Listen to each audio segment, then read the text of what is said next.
बच्चों, आज मैं आपको पाठ 4 पढ़ाने जा रही हूँ। इस पाठ का नाम है मदर टेरेसा का बचपन। तो आइए इस पाठ को मैं संक्षिप्त रूप से समझाती हूँ। ये कहानी करुणा की देवी मानी जाने वाली मदर टेरेसा की है। बच्चों, मैं आपको बता दूं कि मदर टेरेसा का बचपन का नाम एग्नेस था। तो मैं कहानी शुरू करती हूँ। मदर टेरेसा का बचपन बड़ा ही सुखद था।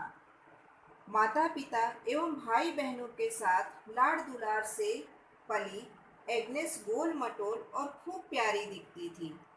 पर लोग उन्हें एग्नेस के नाम से ना पुकार कर गौंझा के नाम से पुकारते थे। गौंझा का अर्थ होता है फूल की कली।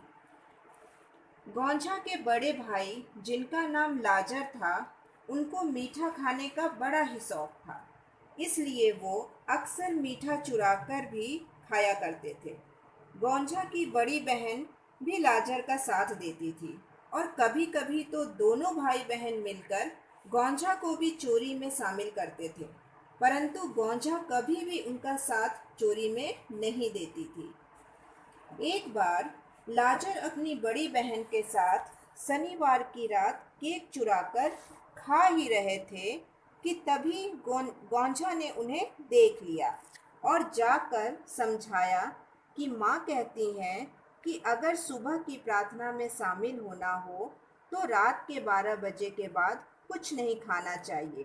पर उन दोनों ने उसकी एक ना सुनी।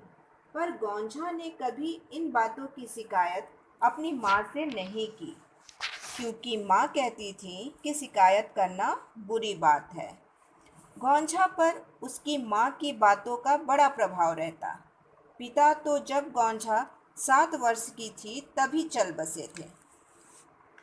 एक दिन अपने पड़ोस के शरारती बच्चों के साथ अपने तीनों बच्चों को खेलते देख माँ को बहुत चिंता हुई। उन्होंने एक उपाय सोचा। वे बाजार से एक टोकरी सेब खरीद लाईं।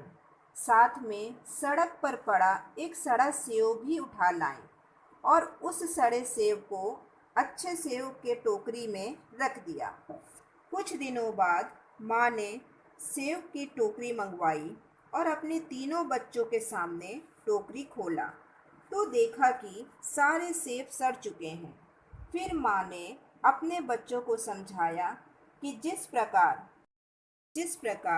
एक सड़ा सेब सारे अच्छे सेबों को खराब कर दिया, उसी प्रकार एक गंदी आदत वाला लड़का सबकी आदतें भी गंदी कर सकता है। उस दिन के बाद तीनों बच्चों ने केवल अच्छे बच्चों के साथ ही मित्रता की। तो बच्चों, इस कहानी से आपने सीखा कि हमें कभी भी लालच नहीं करना चाहिए और ना ही झूठ बोलना चाहिए और मित्रता हमेशा अच्छे लोगों से ही करनी चाहिए। उम्मीद है आपको कहानी समझ में आ गई होगी। आप अपने पाठ्य पुस्तक से ये कहानी कई बार पढ़ेंगे। आइए अब मैं आपको पाठ में आए शब्दार्थ को समझाती हूँ। शब्दार्थ फर्स्ट है सुखद, अच्छा लगने वाला या सुख देने वाला। नेक्स्ट सदैव, सदा ही या हमेशा। नेक्स्ट दबे पाँव, चुपके से। नेक्स्ट सर्वत्र, सभी जगह। नेक्स्ट मासूम, भोली भाली। नेक्स्ट संग, संग मतलब साथ। नेक्स्ट संतुष्ट, संतोष होना। नेक्स्ट शयन कक्ष, सोने का कमरा। नेक्स्ट अनुचित, जो ठीक नहीं हो। नेक्स्ट प्रभाव मतलब असर। नेक्स्ट शरारती, शरारती मतलब नटखट। अब आइए मौखिक प्रश्नों के उत्तर पे। फर्स्ट है एग्नेस कौन थी? उत्तर होगा एग्नेस मदर टेरेसा थी। सेकंड है मदर टेरेसा के बड़े भाई का नाम क्या था?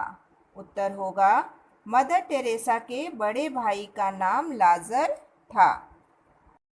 थर्ड है माँ को चिंता कब हुई? उत्तर होगा जब उनके तीनों बच्चे पड़ोस के शरारती बच्चों के साथ खेल रहे थे, यह देख माँ को चिंता हुई। नेक्स्ट है लिखित प्रश्न। फर्स्ट होगा, लाजर का स्वभाव कैसा था? उत्तर होगा, लाजर का स्वभाव मीठे के प्रति लालच भरा था।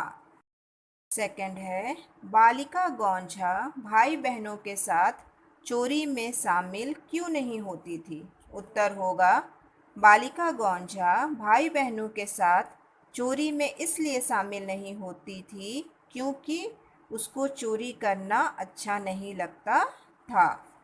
थर्ड है, सुबह की प्रार्थना में शामिल होने के बारे में गौंझा की माँ ने क्या कहा था?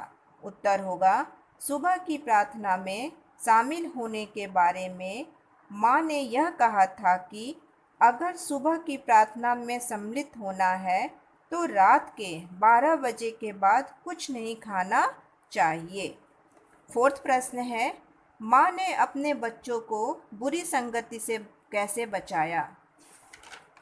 उत्तर होगा, माँ ने अपने बच्चों को एक सड़ा सेब कैसे सारे सेवों को सड़ा देता है, यह उदाहरण देकर उन्हें समझाते हुए बच्चों को बुरी संगति से बचाया। ये शब्दार्थ, मौखिक और लिखित प्रश्नोत्तर को बच्चों आपको अपनी हिंदी की कॉपी में लिख लेना है और याद कर लेना है।